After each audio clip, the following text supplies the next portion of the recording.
Del panorama internacional, lo que el mundo entero está hablando es del ataque que generaron las fuerzas aliadas de Estados Unidos, Francia y Reino Unido contra Siria, después de lo que fue precisamente el ataque que el régimen de Assad hizo con armas químicas.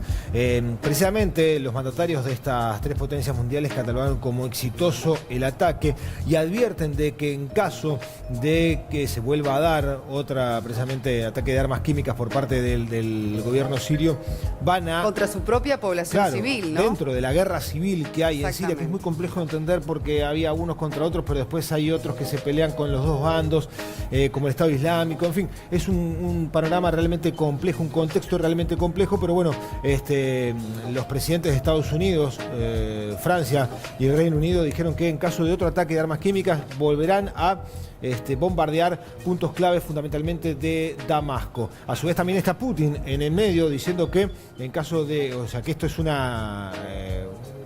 se pone en riesgo lo que son las relaciones internacionales, diplomáticas de muchos países y que es un ataque a un país que tiene un gobierno soberano. Pero para entender un poco más es que tenemos un próximo invitado, ¿no? Exactamente, ya le damos paso a Cristian con un experto en la materia para poder entender un poco más qué fue lo que sucedió el pasado viernes y qué consecuencias tiene esto a nivel internacional.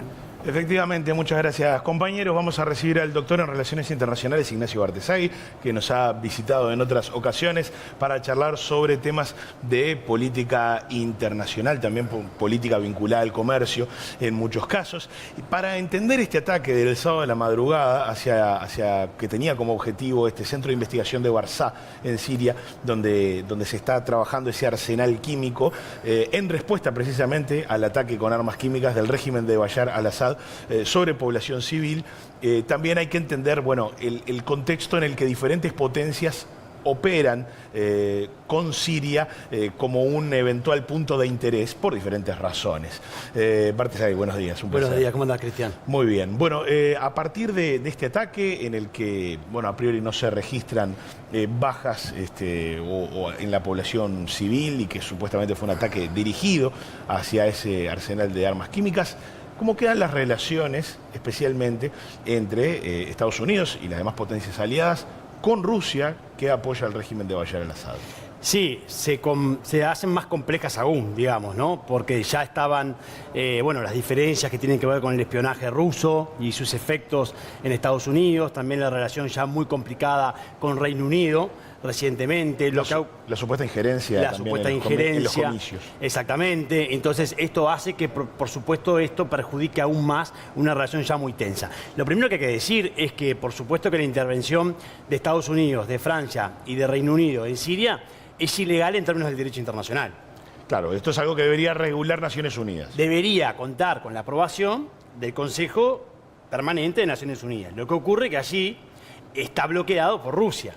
Entonces, desde el momento que no contás con el apoyo de Rusia, porque tiene el poder de veto, tampoco contás con el apoyo de China, lo que termina ocurriendo es que, en definitiva, no podés avanzar frente a un régimen de Bashar al-Assad que ya lleva, desde el 2011, tenemos una guerra civil. Él está en el poder del 2000, pero del 2011 una guerra civil muy tremenda, con 500.000 de muertos, con más de 10 millones de desplazados, y además con ataques de armas químicas, que cabe aclarar están prohibidas por una convención internacional y una organización que regula que no se puedan usar este tipo de armas. ¿Por qué Rusia y China en este caso vetan en Naciones Unidas toda intervención sobre Siria? Son bien diferentes las razones, ¿no? Aquí hay intereses de varias potencias, ¿no? Por supuesto que está por un lado Rusia, que tiene su interés en apoyar a Bashar al-Assad porque también tiene una base militar en Siria que le permite una salida nada más y nada menos que al Mediterráneo. Esto es complejo, el apoyo de Rusia, porque en definitiva, lo que dice Rusia es que no se ha demostrado que hay armas químicas y que no se demuestra que sea el régimen de Bashar al-Assad que la está utilizando. Lo que ocurre es que también Rusia está bloqueando la investigación independiente para poder llegar a este resultado de que se pueda confirmar quién utiliza las armas químicas. Y Rusia, por supuesto, lo que tiene son intereses en la región, en participar en una región que además le vende muchísimas armas a Siria. Irán también le da muchísimo apoyo. Irán, por supuesto, que apoya a Bashar al-Assad también por temas religiosos, porque Irán es chiita y Bashar al-Assad es chiita. Entonces también está lo religioso. Está, por supuesto, atrás lo que tiene que ver con el terrorismo. porque la guerra civil, cuando inició en 2011, no tenía este problema de células terroristas en cada uno de los grupos de esta guerra civil. Entonces lo que dice en definitiva Rusia es que hay que atacar al Estado Islámico, que es parte de la guerra civil de Siria. Y que ha sido armado también por otras naciones. Y que algunos grupos son armados por otras naciones. Ahí tenés, por supuesto, el apoyo de Estados Unidos, de algunas potencias europeas, también, por supuesto, de Turquía, de Arabia Saudita. Entonces, realmente es un escenario muy complicado donde acá lo que se pierde de vista es el derecho internacional, que no se cumple, y también, por supuesto, las vidas, ¿no? Las vidas civiles, la sociedad civil que se ve afectada, ya hay muchísimos de muertos y no logramos superar algo que me parece que va a ser difícil, Cristian, porque ya está muy posicionado Rusia en el conflicto de Siria, muy avanzado, y esto me parece que no va a cambiar. Y lo que complica es que hay muchas señales de una potencia como Rusia que no está cumpliendo el derecho internacional, que lo hemos observado también en su anexión de la península de Crimea, por ejemplo, ¿no? Claro, de hecho, algunas autoridades, como el ministro ruso de Relaciones Exteriores, Sergei Lavrov, dice que las relaciones entre Rusia y Estados Unidos son peores hoy que en la época de la Guerra Fría, y dice que antes no había esta obsesión rusófoba, así lo puso en estos términos. Son otras épocas, siempre es muy difícil comparar esos contextos históricos, ¿no? Lo que sí está claro es que Estados Unidos cuidó mucho no atacar ninguna base rusa en Siria. Fue una intervención muy específica para evitar entrar en una guerra de mayor escala. Eso se cuidó mucho, ahora se habla de éxito, pero en definitiva esto no va a cambiar el panorama sustancialmente. No. Bashar al-Assad va a seguir teniendo mucho poder en Siria. Lo razonable, ¿qué subyace de todo esto?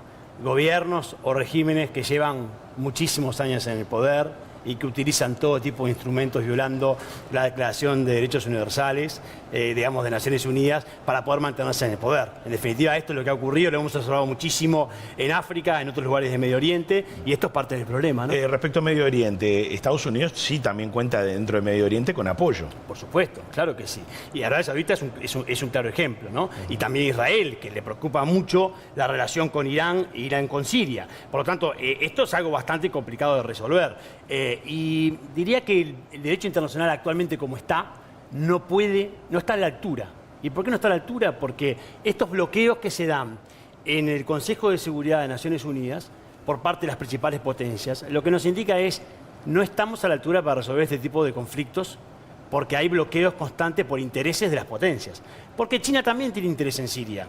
Y también China tiene interés en que no se intervengan los asuntos internos porque no le conviene. ¿Por dónde pasa? ¿También por fines comerciales? Y pasa, por ejemplo, por esta famosa ruta de la seda marítima y terrestre que pretende, que está construyendo ya China y que lo va a posicionar en el escenario internacional como una gran potencia y que le interesa mucho Siria para tener salida al Mediterráneo, nada más y nada menos, es una zona estratégica. Entonces, China tampoco, bueno, y China además tiene una relación con Rusia muy cercana, por ejemplo, en temas de armamento, ¿no? Y en la región de Asia-Pacífico. Por lo tanto, es bien complejo y lo que esto nos demuestra es Naciones Unidas hoy, sin reformarse, sin reformar el veto, sin incluir nuevas potencias en el Consejo Permanente, como pueden ser Japón, como puede ser Brasil, como puede ser India, como puede ser Alemania.